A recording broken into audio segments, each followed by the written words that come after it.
नमस्कार मित्रांनो, तुमचं जर आयुष्यमान कार्ड बनलं नसेल तर तुमचं आयुष्यमान कार्ड कशा प्रकारे बनवलं जाईल ते चेक करण्यासाठी तुम्हाला हा व्हिडिओ बघणे अत्यंत गरज आहे। तर मित्रांनो, तर आपलं नाव आयुष्यमान कार्डसाठी एलिजिबल आहे किंवा नाही ते चेक करण्यासाठी कशा प्रकारे चेक करायचे ते आपण आजच्या या व्हिडिओमध्ये बघणार आहोत। तर मित्रांनो, तुम्ही जर आपल्या माहिती फॉर यू या यूट्यूब चॅनलवर नवीन असाल तर चॅनलला सबस्क्राईब करून घ्या, जेणेकरून तुम्हाला अशाच प्रकारची माहिती पुढे भेटत राहील। चला तर मित्रांनो, व्हिडिओ सुरू करूया। तर मित्रांनो, सर्वात आधी तुम्हाला आयुष्यमान कार्डची जी ऑफिशियल वेबसाईट आहे तिच्यावर येऊन जायचं। ती या वेबसाईटची लिंक डिस्क्रिप्शन बॉक्समध्ये भेटून जाईल। तर मित्रांनो, ही वेबसाईट ओपन झाल्यावर इथं लॉग इनसाठी दोन ऑप्शन दिलेले आहेत, बेनिफिशरी आणि ऑपरेटर। तर इथं आपण बेनिफिशरी आहे म्हणून इथं बेनिफिशरी सिलेक्ट केले। तर इथं आपण पटकन कॅप्चा साईडला कॅप्चा दिला, तो कॅप्चा टाकून मोबाईल नंबर आणि ऑथेंटिकेट मोड सिलेक्ट करून घ्यायचं आहे। त्याच्यानंतर लॉग इन करायचं आहे। तर मोबाईल नंबर टाकल्यावर इथं ऑथेंटिकेट मोड ओपन होतो। तिथं आपण OTP हा ऑप्शन सिलेक्ट करायचा आहे। तर आपण इथं पटकन माहिती टाकून घेऊयात। मित्रांनो, इथं मोबाईल नंबर टाकल्यावर व्हेरीफाय हा ऑप्शन दिलेला आहे राईट साईडला, तिथं व्हेरीफायवर क्लिक करायचं आहे।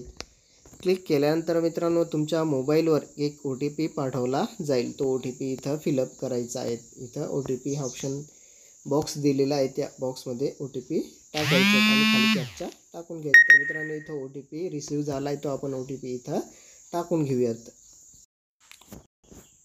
आणि लॉग इन या ऑप्शनवर क्लिक करायचं आहे। क्लिक केल्यानंतर मित्रांनो, तुम्हाला तुमचं नाव आहे किंवा नाही ते सर्च करायचं आहे। त्यासाठी इथं तुम्हाला स्कीम निवडायची आहे। स्कीम ऑलरेडी इथं प्रधानमंत्री जन आरोग्य योजना ही निवडायची। त्याच्यानंतर स्टेट सिलेक्ट करून घ्यायचं आहे। स्टेट आपण महाराष्ट्र राज्यामध्ये महाराष्ट्र सिलेक्ट करून घेऊयात। त्याच्यानंतर सबस्कीममध्ये तुम्हाला खाली ऑप्शन दिलेलं आहे प्रधानमंत्री जन आरोग्य योजना, या ऑप्शनवर क्लिक करायचं आहे। त्याच्यानंतर डिस्ट्रिक्ट, तुमचा जिल्हा कोणता आहे तो जिल्हा इथं सिलेक्ट करून घ्यायचं आहे। त्याच्यानंतर सर्च बाय या ऑप्शनवर क्लिक करा। या ऑप्शनवर क्लिक केल्यानंतर मित्रांनो, इथे तुम्ही फॅमिली ID म्हणजे तुमचा रेशन कार्ड नंबर आणि आधार कार्ड नंबर किंवा प्रधानमंत्री जन आरोग्य योजना ID असेल तो ID इथं टाकून तुम्ही बघू शकता की तुमचं नाव लिस्टमध्ये आहे किंवा नाही। तर इथं आपण रेशन कार्ड नंबर टाकून बघूयात। तर इथं आपण family ID ration card number टाकून घेऊयात। तर इथं आपण पटकन रेशन कार्ड नंबर टाकून घेऊ। तर मित्रांनो, हे रेशन नंबर टाकून द्यायचं आहे आणि साईडला कॅप्चा फिलअप करायचा। फिलअप केल्यावर तर सर्च हा ऑप्शन दिला आहे, त्याच्यावर क्लिक करायचं आहे।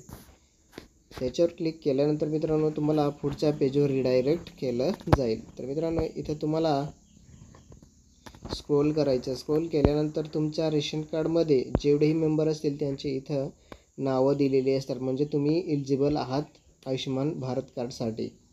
तर मित्रांनो, अशा प्रकारे तुम्ही तुमचं आयुष्यमान भारत कार्ड आहे किंवा नाही ते इथं बघू शकतात। तर मित्रांनो, ते डाउनलोड करण्यासाठी तुम्हाला इथं कार्ड स्टेटस हे अप्रूव्ह करावं लागणार आहे। तर इथं मित्रांनो, इथं या फॅमिलीमधील 3, 4, 5 सदस्यांचे आयुष्यमान कार्ड हे तयार झालेले आहेत आणि 3 सदस्यांचे आयुष्यमान कार्ड बाकी आहेत। तर इथं साईटला जो कार्डचा ऑप्शन दिला आहे त्याच्यावर क्लिक करायचं। त्याच्यावर क्लिक केल्यानंतर आपण त्यासाठी एक स्पेशल व्हिडिओ बनवणार आहोत। तर मित्रांनो, इथं अप्रूव्ह झालेला जे सदस्य आहेत त्यांचे ID डाउनलोड करण्यासाठी हा ऑप्शन दिला, ॲरो हा ऑप्शन दिला, त्याच्यावर क्लिक करायचे। त्याच्यावर क्लिक केल्यानंतर मित्रांनो, तुम्हाला OTP टाकावा लागतो। तर त्याचाही व्हिडिओ आपण दुसरा एक सेपरेट बनवणार आहोत। मग मित्रांनो, हा व्हिडिओ इथंच